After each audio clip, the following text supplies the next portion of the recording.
Jerry is upset because he knows Zeke is the one big apple that can upset the cart.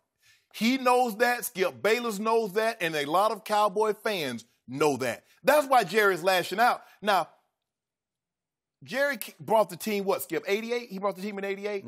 89?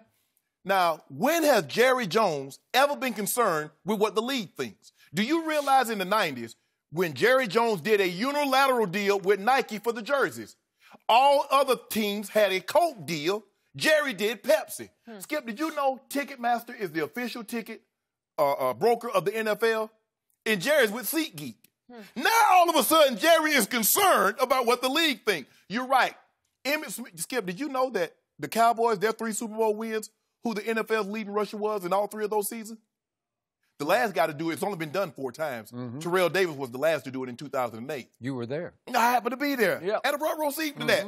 And by the way, those are the only 4 times that the rushing champion has also won the Super Bowl. But guess what? So that's only 4 times in 53 Super Bowls. Okay, let's go back. Okay, you know what, Skip? I ain't going to take it all the way back like that. I'm going to go to the last 20 years. Yep.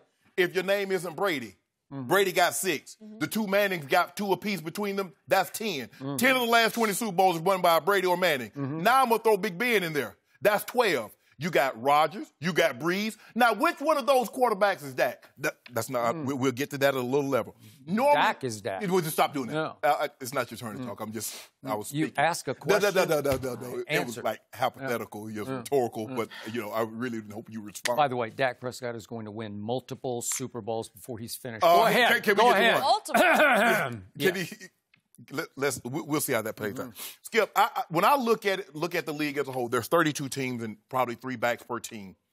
I can only say there's one slam dunk running back that's going to the Hall of Fame. That's Adrian Peterson. Now, AP is not what he once was. Now, I believe Zeke is a couple of years away from being one of those guys. That's a Hall of Famer. Now, Le'Veon Bell was on that arc, but he sat out last year. And how will the voters, will they look, kindly upon missing an entire season? You listening, Zeke? No. But over the landscape, when you look at it, Skip, I can't see a whole lot of other ones right now. Zeke is a different animal. More times than not, the quarterback is the value position. He is the guy. But if you look at Tom Brady, what happened last year, Skip, in the Super Bowl? How'd he look?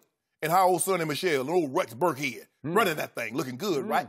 Skip, that's where we are. Jerry knows what Zeke represents. He knows that the one thing that can derail what he's, Skip, the man got into the Hall of Fame, and it was a very proud moment. But he knows in order for him to get what he got 25 years ago, he needs 2-1.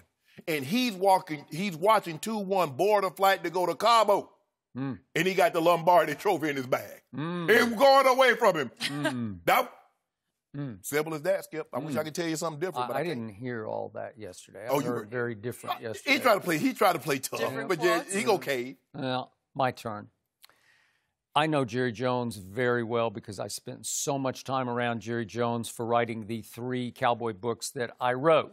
So I think I have a pretty good read on this situation. What happened yesterday was that Jerry Jones declared negotiating war on Ezekiel Elliott. And I did not want it to come to this, but Jerry is Jerry. He can be stubbornly proud to a fault. He is a member of your Pro Football Hall of Fame. He does own the most valuable franchise in all of sports, including soccer, or as they call it over there, football, right? And he does have, you can't take this away, he does have 3 Lombardi trophies in his office.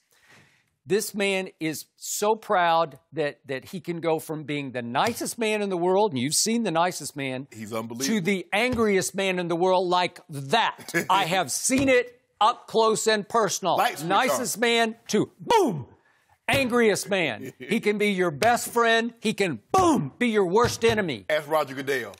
Ask him. And nobody has a quicker trigger, shorter fuse than Gerald Wayne Jones Jr., Jerry Jones. And it went yesterday. It went off. And he decided, wait a second.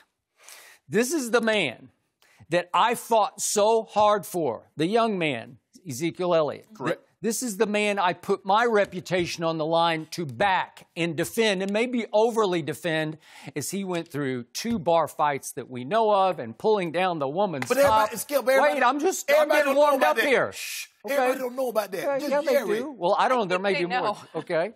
They know about pulling the woman's top down, and they know about the domestic violence accusations that got him 6 games suspended.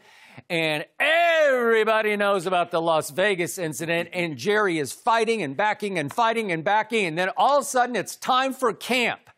And who doesn't show up to join what I believe and Jerry believes is a potential Super Bowl team? Only one man is holding out. Yeah, the guy that carries everything. He got the trophy in his bag. No, he You does want not it, have the Jerry? trophy in Pay his bag. for it. So not only does he hold out, but he goes to Cabo. And it's the ultimate insult to the Cowboys who are in Oxnard, California, and he goes south to Cabo. It's close, though, isn't it? It's not that close. Not close enough. Yeah, not close enough. Oh, they don't play football in So it was Cabo? okay to go to Cabo when you were suspended because that's a safe place to be. I'd much rather have Zeke, given his nightlife, in Cabo than I would in Dallas. You can get in trouble anywhere, as you well know, but you can get in less. He seems to can.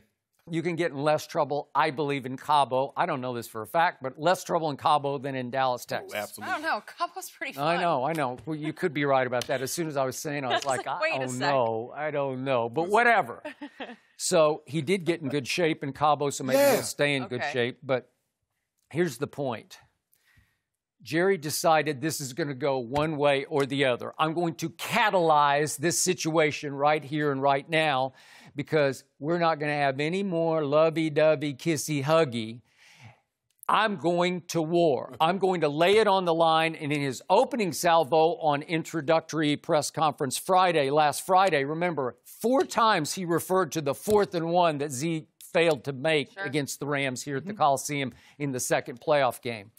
And now he's going for fear of God. Like, I mean business, I mean war. And if you know Jerry's history, I'm going to point out one more time, Jimmy Johnson pushed him and pushed him and pushed him. And after 2 Super Bowls they won together, Jerry fired Jimmy. That's never happened before, and I'm pretty sure it'll never happen again in the history of this league. He fired the coach who had won 2 straight Super Bowls. But only after. But they had won them. Mm-hmm. Yeah, it makes it a lot easier. He, quote-unquote, went to negotiating war with Emmitt Smith. And I'm not sure their relationship ever quite was rebuilt after that. It got ugly because I was in the middle of it. Yeah, I don't believe Jerry and Emmitt's relationship is Jerry and Michael. No, heck no. Not even close. And obviously, Emmitt had won the rushing title, and they won the 92 season Super Bowl. Correct. So he had the cachet to say, now I need my money. So they lose the opener at Washington 35-16. Then they lose a home game to Buffalo 13-10. They have the immortal Derek Lassick, who was a rookie 4th-round pick at running back in those 2 games, and he averaged 3.6 yards per rush. And Troy threw it pretty well, and Michael caught a good number of balls, but they couldn't get home. So it was all about Emmitt, and they missed 2 games.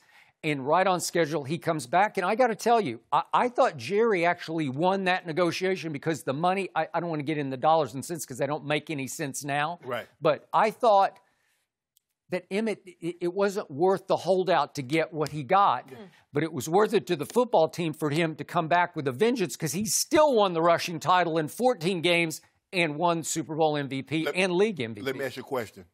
Did he get $1 more than what his contract had stipulated had he not held out? Sure. Well, he won. Yeah. Okay, now I'm going to go back to that old saying that you can attract more flies with honey than vinegar, and flies equal dollars. You can attract more Jerry Jones dollars with honey than vinegar. Zeke just threw some vinegar in Jerry's face, and Jerry just responded in kind because he will fight fire with fire, and he fought back. And so he goes to the whole idea of the dilemma of the running back position. I don't care what you say it's been devalued. Yeah. It has, starting with Mel Kiper on ESPN, it's a passing league. Well, let me ask you a question, Skip. It's so devalued that Jerry Jones spent the 4th pick on a running back. He did. That's how devalued it is. Okay, to your point, 4th overall pick, and the quarterback is a 4th round pick. Yes. Okay? So I agree with you. It would be very difficult to go win a Super Bowl without 2-1 in your starting lineup. Correct. So what does he do? He goes and re-signs Alfred Morris off his couch. And remember, we go back to 2017. Zeke missed the 6 games. And Alfred Morris averaged 4.3 yards a rush in those. He was pretty good. He's pretty good. But Skip, he's not Zeke. Remember, he had 3 straight 1,000-yard seasons under Mike Shanahan, starting with his rookie, second, and third years. He worked for over 1,600 yards, I think. He was a 6th-round pick out of Florida Atlantic, and he made 2 Pro Bowls. Yep. And then he came to Dallas, and he was pretty good, but he's not Zeke.